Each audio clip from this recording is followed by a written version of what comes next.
श्री शिव महापुराण के कोटि रुद्र संहिता के 23वें अध्याय में काशी विश्वेश्वर ज्योतिर्लिंग के महात्म्य के प्रसंग में काशी में मुक्ति क्रम का वर्णन किया गया है, जो इस प्रकार से है।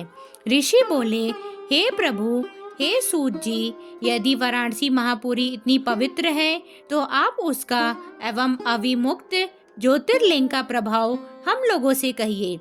सूत जी बोले, हे मुनीश्वरों, मैं संक्षेप में सम्यक रीति से वाराणसी तथा विश्वेश्वर के अति सुंदर महात्म्य का वर्णन करता हूँ, आप लोग सुने। किसी समय पार्वती ने बड़ी प्रसन्नता से संसार के हित की कामना से काशी तथा अविमुक्त का महात्म्य शिव जी से पूछा। पार्वती बोली, हे शिव जी, आप लोक हित की कामना से मेरे ऊपर कृपा करके इस क्षेत्र का महात्म्य पूर्ण रूप से कहने की कृपा करें। सूत जी बोले, देवी का यह वचन सुनकर देवादिदेव जगत प्रभु ने जीवों के कल्याण के लिए उन भवानी से कहा। परमेश्वर बोले, हे भद्रे, तुमने लोक का कल्याण करने वाला तथा सुखदायक शुभ प्रश्न किया है। अब मैं अविमुक्त तथा काशी के यथार्थ महात्म्य का वर्णन करता हूँ। यह वाराणसी सदा मेरा गोपनीय क्षेत्र है और सब प्रकार से सभी प्राणियों के मोक्ष का हेतु भी है।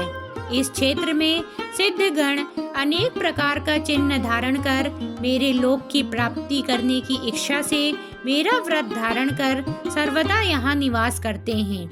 यहाँ पर वे सिद्धगण अपने मन तथा इंद्रियों को वश में करके महायोग का अभ्यास करते हैं एवं भोग तथा मोक्ष देने वाले श्रेष्ठ पाशुपत व्रत का आचरण करते हैं। हे महेश्वरी, जिस कारण से सब कुछ छोड़कर वाराणसी में निवास करना मुझे निश्चय ही अच्छा लगता है, उसे तुम सुनो।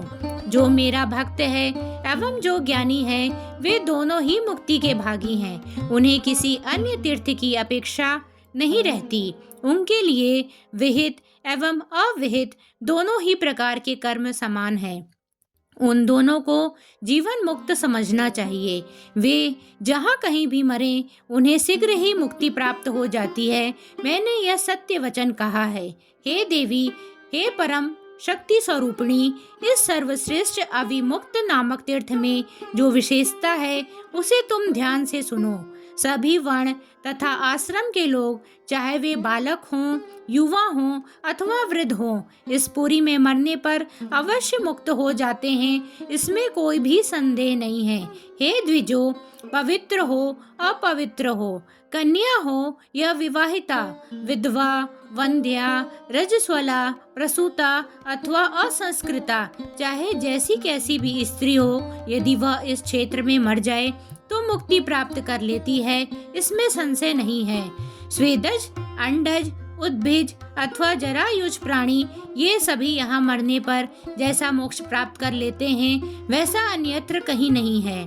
हे देवी, यहाँ न ज्ञान की अपेक्षा है, न भक्ति की अपेक्षा है, न सत्कर्म की अपेक्षा और न ही दान की अपेक्षा है। यहाँ न संस्कार की अपेक्षा है और न ध्यान की ही अपेक्षा कभी है।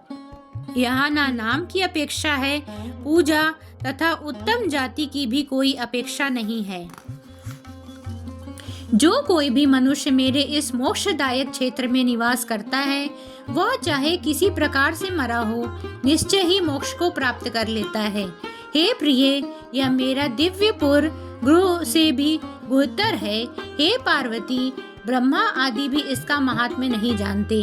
अतः सभी स्थितियों में मोक्ष प्रदान करने के कारण यह महान क्षेत्र अविमुक्त कहा गया है। मरने के बाद यह नैमिषारण्य आदि क्षेत्रों में भी अधिक मोक्षप्रद है।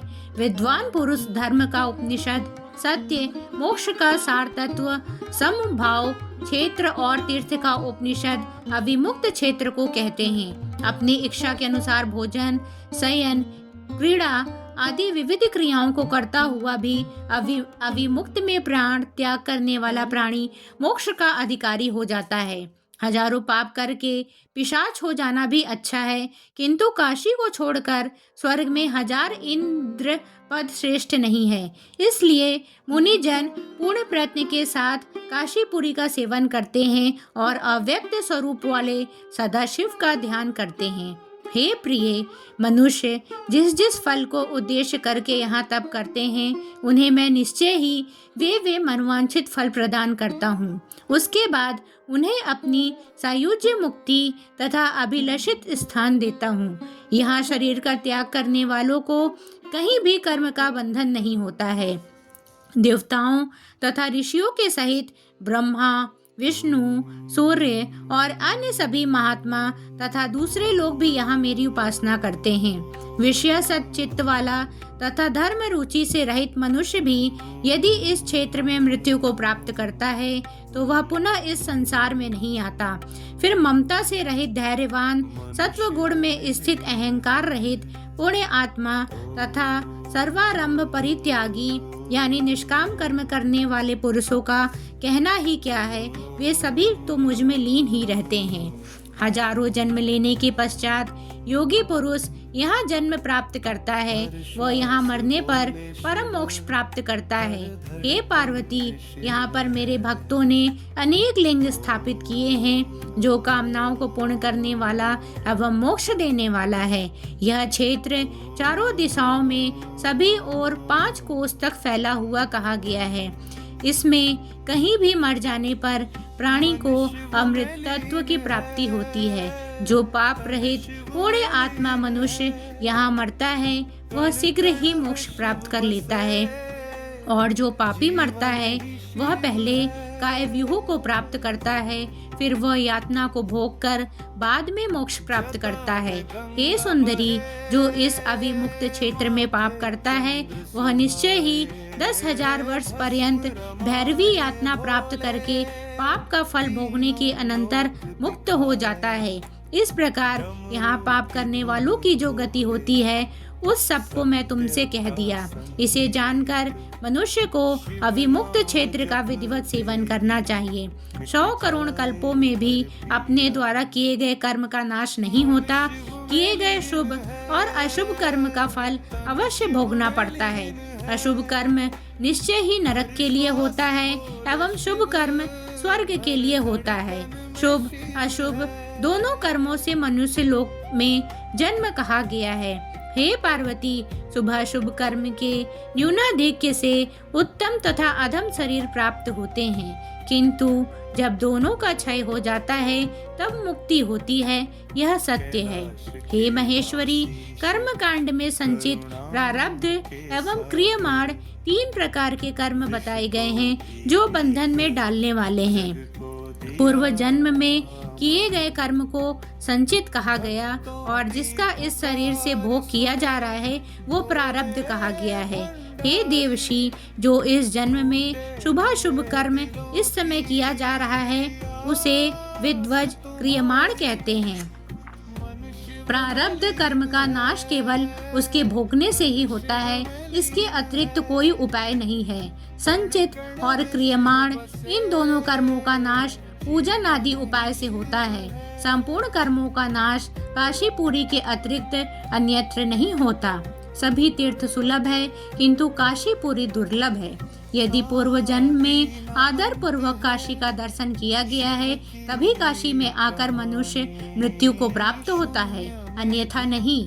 काशी में आकर जो मनुष्य गंगा स्नान करता है उसके संचित तथा क्रियमाण कर्म का नाश होता है। यह निश्चित है कि बिना भोग किए प्रारब्ध कर्म का नाश नहीं होता।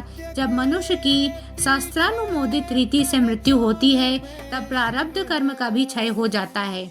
यदि किसी ने पूर्व में काशी सेवन किया है और उसके बाद पाप किया है तो भी काशी सेवन रूप बलवान बीज से उसे काशी पुनः प्राप्त हो जाती है और तब संपूर्ण पाप भस्म हो जाते हैं। इसलिए कर्म का निर्मूलन करने वाले काशी का सेवन निश्चित रूप से करना चाहिए। हे प्रिय, जिसने एक भी ब्राह्मण को काशीवास कराया वह स्वयं भी काशीवास पाकर मुक्ति प्राप्त कर लेता है। जो काशी में मरता है उसका पुनर्जन्म गम नहीं होता, किंतु प्रयाग में फल के उद्देश्य से मरने पर कामनानुरूप फल प्राप्त होता है। यदि मोक्षदायिनी काशी तथा वांछित प्रद प्रयाग दोनों का मरण फल एक ही हो तो काशी मरण का अपूर्व फल मोक्ष व्यर्थ हो जाएगा, और प्रयाग में यदि मरण से कामना सिद्ध न हुई तो उसका अपूर्व फल भी सिद्ध न हो सकेगा। अतः मेरी आज्ञा से साक्षात विष्णु भगवान नई सृष्टि रचकर प्रयाग में मनुष्यों को मनोवांछित सिद्धि प्रदान करते हैं। सूत जी बोले, हे श्रेष्ठ मुनियों, इस प्रकार काशीपुरी का तथा विशेश्वर का भी महात्म्य है, जो सज्जनों को भोग तथा मोक्ष प्रदान करने वाला है।